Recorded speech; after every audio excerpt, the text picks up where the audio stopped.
Hi, this is Shiholude, author of Badass Inventory Sorter. This instructional video is going to be an overview of how to use FO3Edit alongside of my mods and other people's mods like Weapons Mod Kit, MrSlackpantsRadition Mod, and even something like DKBulletTime to have them all mesh together into my inventory sorter mod.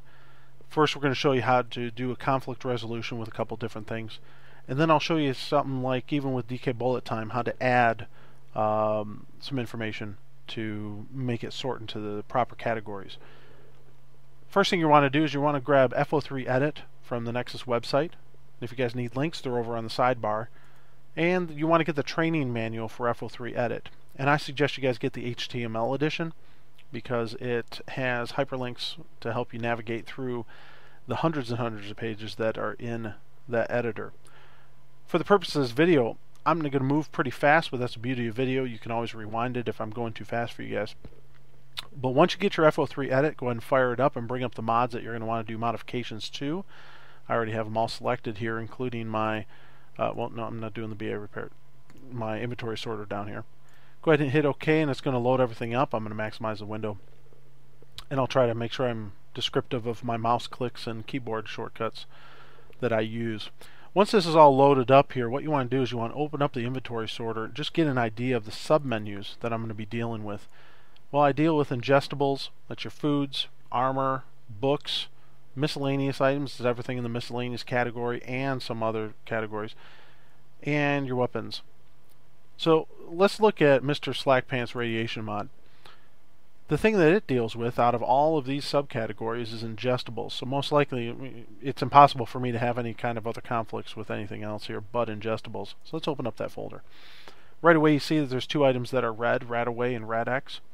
And if we left click on the RadAway, in the right hand window it brings up some detailed information on the file. The first thing that you're going to notice is that Fallout 3 is loaded first, MrSlackpants second, and Badass third. And that is the load order from left to right of how you have it set up in your inventory manager, like FOM or something like that. And then you're going to notice here you're going to have different colors inside of this window.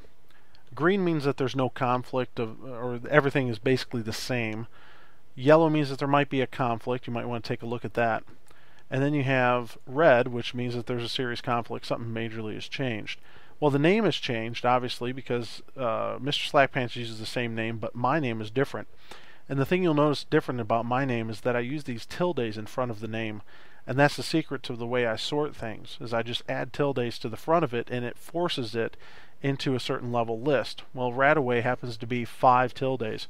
So what we want to do is we want to retain my name so that everything keeps being sorted properly. But if you scroll down, you'll notice under the effects that the default Fallout heals your radiation by 50 with the RadAway. But MrSlackpants does a heal over time, more or less. Gives you 2 healing of rad over 20 seconds for an effective healing total of 40.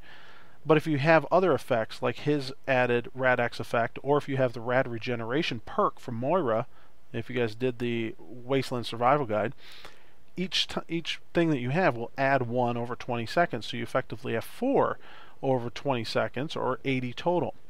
Well, when I do mine happens to be loading last, well, it copied the default, so all this just gets eliminated. So we want to create a merge patch. The way we do that is we go over to the name over here on the left window, right click on RadAway, go down and select Copy Override Into. It's going to give you a warning window saying, are you sure you want to do this? Yeah, I'm sure. We want to create a new file. When you hit OK, we're going to name it. We're going to name it Badass, just for the heck of it. Name it whatever you wish. Hit OK, and it's going to say, do you want to add Fallout and MrSlackpants as master files so that the information can be transferred? Say yeah. Right away, you're going to notice, wow, all that red just changed to yellow down here in the effects column. Because what it did is it created a new file and it pooled all the data from the first 3 files into that last folder. It does its own kind of calculations and stuff to analyze what it feels it should pull over. You could ignore any of the stuff in green, but the stuff in the yellow is what you want to review real quick and make sure that the proper information got pulled over, because the program is not flawless by any means. So just in a quick review of everything down here, all the data which are all the effects that we wanted to keep from the SlackPants mod, did get transferred. Let's scroll up and see here. Well, but the name is still unread.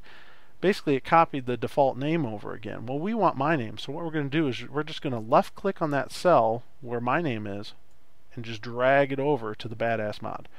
Now that cell turned yellow with green text, meaning that there is a conflict override, but it's alright. So now it's going to be sorted by not my name, keep the effects, and since badass is loaded last even after my inventory sorter, everything will be good. Let's do the same thing again for Radix real quick. Shows you a quick thing. Copy his override into.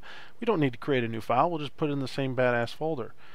So we go down here. Well, copied the effects properly. Let's drag and drop my name. And that's done. Well, that's totally conflict free now.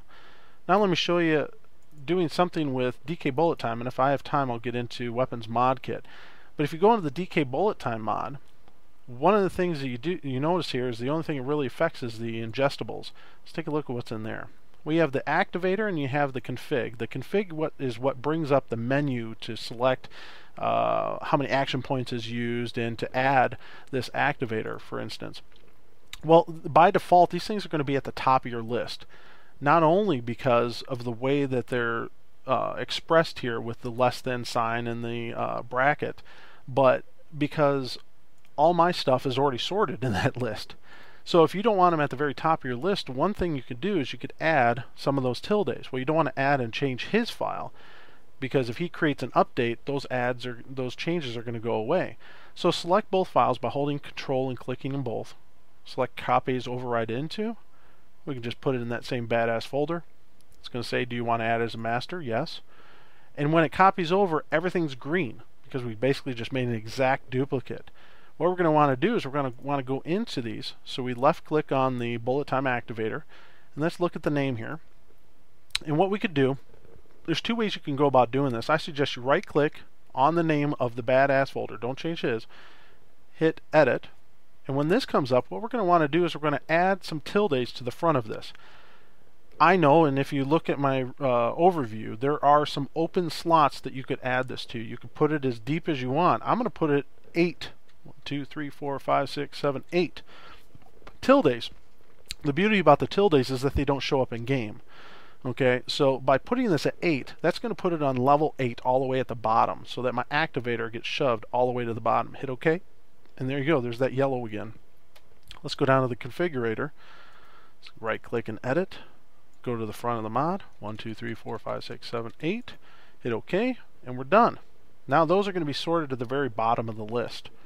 That's great. That's where I want them, because I actually put this on my hotkey, so I don't need it at the top of the list and in my way all the time. And that way I don't accidentally sell it too. That's also a concern that I have with a lot of this stuff, is why I sorted it. Real quick, I got about a minute and a half here. Let's go to Weapons Mod Kits. This one's going to have just weapons. Well, if we look at weapons, oh my gosh, we got 3 weapons in conflict. This is going to be a little bit more involved selecting the 44 Magnum, because in the Weapons Mod Kit, it doesn't have a scope on the default one. It adds it through the mod itself. So we're going to create an override, and you'll see that all this stuff down here too is going to help. We're going to add it to that badass mod. Yes, we want to add it as a master. And by doing that, what we did is all these other modifications it makes did get copied over. If you review everything, so that the flags say that the weapon doesn't have a scope, you don't want to use first-person animations, but we do want to use his model. So we want to make sure this WMK first-person 44 Magnum scopeless model name is copied over. It removes the scope, because this actually tells it, you know, to look through a scope. Go up here to the name. Well, the name, it copied. It originally started out as a scope 44 Magnum. It changed to 44 Magnum. I have it as a scope 44 Magnum by default, and then it changes back to 44 Magnum. So what we want to do is we don't want to copy my name and drag over that, because that's going to defeat the purpose. Right click on my name, hit edit, and just copy the number of tildes instead of trying to count them. Just copy them. Cancel out of that. Go to the 44 Magnum name under the badass mod. Right click and edit. Go to the very front and Control V to paste them in there. And by doing that, boom, you're all set.